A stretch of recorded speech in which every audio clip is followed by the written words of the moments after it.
Hi everyone, I'm Emily Spolyar, and welcome to today's virtual tour of North Dakota. I'm a precision ag and conservation specialist based out of Dickinson. In today's video, I'm excited to share with you all things Theodore Roosevelt. As some of you may know, Teddy Roosevelt spent some time here in North Dakota, and the time he spent here had a profound impact on the rest of his life. In today's video, I hope you're able to enjoy the scenery, learn some new information, and gain a deeper appreciation for the conservation president himself, as he helped break the ground, or more importantly, not break the ground, for conservation organizations like Pheasants Forever to conserve and protect the wild places that we love so much. The more I've learned about Theodore Roosevelt, the more I realize how perfectly his passions and life's work align with ours at the Habitat organization. At our core, we share a deeply rooted love for all things in nature. A love and appreciation and childlike curiosity that spills over the boundaries of hobbies and work and consumes such a large part of who we are that we would feel hollow without it. I'd like to share with you some of the scenery from the 70,000-acre Theodore Roosevelt National Park and some of the surrounding areas here in North Dakota, and to take a deeper dive into the life and legacy of Theodore Roosevelt and the impact North Dakota had on his life as a conservationist. While Roosevelt had a lot to say over his lifetime, having authored many books and an estimated 150,000 letters, he was also a man of action. Roosevelt helped establish 230 million acres of public lands during his presidency, 150 national forests, 51 federal bird reserves, today's wildlife refuges, 4 national game preserves, 5 national parks, and 18 national monuments. Today, there is a national wildlife refuge in every state, and North Dakota boasts the most refuges of any state in the country. After becoming president in 1901, Roosevelt created the United States Forest Service.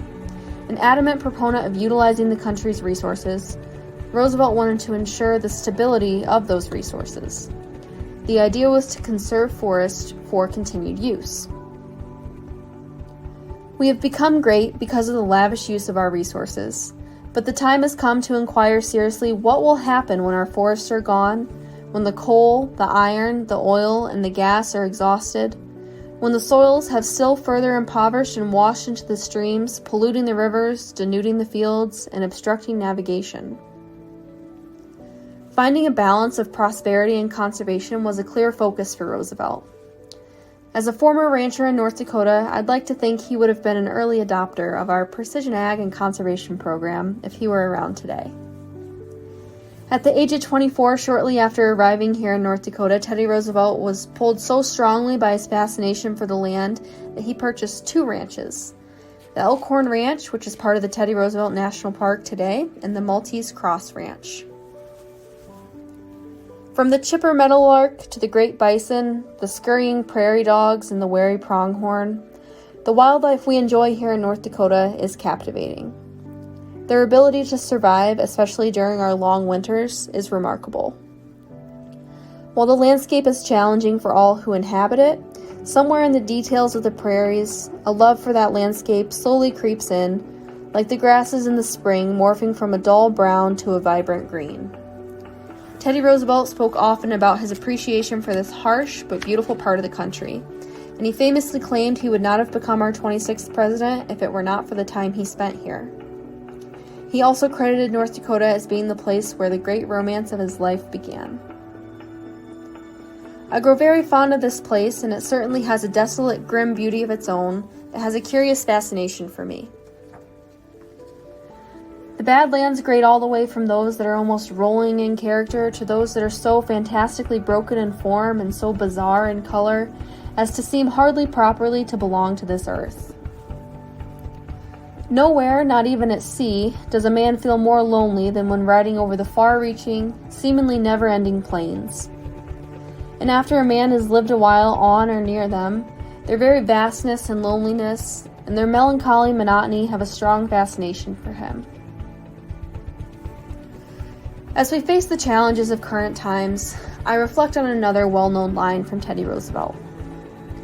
Do what you can with what you have, where you are. In the oddly poetic way life tends to work itself out, This was a favorite quote from my mentor who got me started as a volunteer with Pheasants Forever years before I became an employee. By following this mantra, I'm convinced that we can continue to move mountains within this organization. Now, if North Dakota inspired Teddy Roosevelt to do all that, just imagine what it would have done for our North Region team.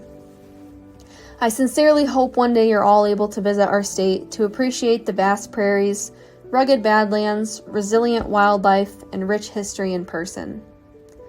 Know that you've got a handful of eager tour guides who will be here waiting, and thanks in part to the work of our incredible organization, conservationists now and in the past, we're home to a healthy population of upland game to pursue. While nothing can compare to the camaraderie and growth we experience from joining together as a group, I hope this helps push a visit to North Dakota a little higher on your bucket list and makes you even more eager to see one another when the opportunity arises in the future. I'll leave you with this final Teddy Roosevelt quote that I hope will help you take pride in every accomplishment in our seemingly never-ending uphill battle in the name of conservation.